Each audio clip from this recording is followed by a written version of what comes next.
हमरा के रहिया बताई द बानी भुलाइल तनी घरे पहुँचाई द ना जानी गौआ के ना एगो डीजे शिव कुमार भाई।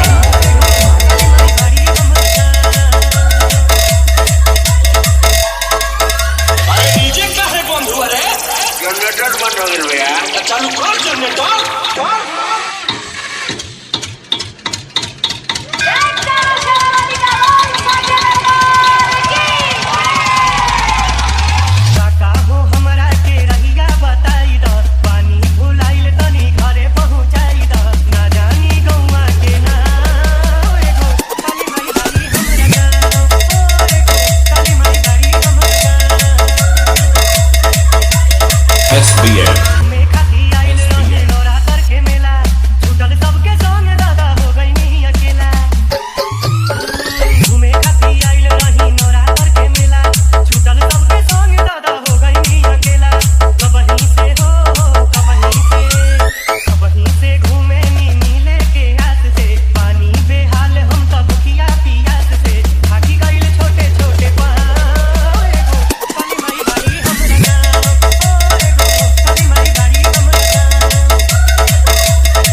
डीजे शिव कुमार।